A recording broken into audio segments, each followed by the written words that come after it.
বিয়ের আগে বউরে বলে দিবেন, শোনো বউ, আমি কিন্তু বড় তেড়া যুবক,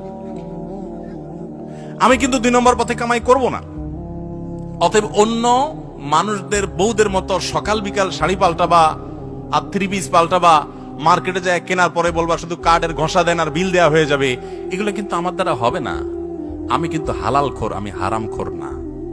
বলা যাবে না ইনশাল্লাহ? হবু বউরে বলে দিতে পারবেন না?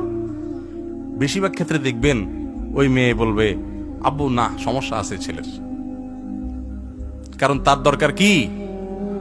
একটা চোর।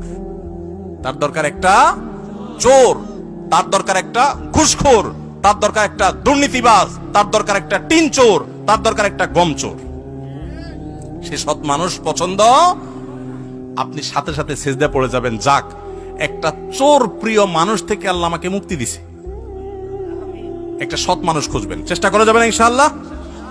অসৎ হওয়ার জন্য যোগ্যতা লাগে না, অসৎ হওয়ার জন্য যোগ্যতা, চোর হওয়ার জন্য যোগ্যতা লাগে না, সৎ হওয়ার জন্য যোগ্যতা লাগে। সৎ হওয়ার জন্য মেরুদণ্ড শক্ত থাকতে হয়, হিম্মত থাকতে হয়, সৎসাহস থাকতে হয়। বাবাকে বলতে হয়, বাবা আমি চুরি করব না। তুমি অসন্তুষ্ট থাকতে পারো, বাবা আমি 2 নম্বর জিনিস তোমাকে খাওয়াবো না। আমাকে অন্যদের উদাহরণ দিবা না, আমাকে সৎ মানুষের উদাহরণ দাও। যুবকরা বলা যাবে না বাবাকে ইনশাআল্লাহ? বেয়াদবি করা ছাড়া সুন্দর ভাই বলা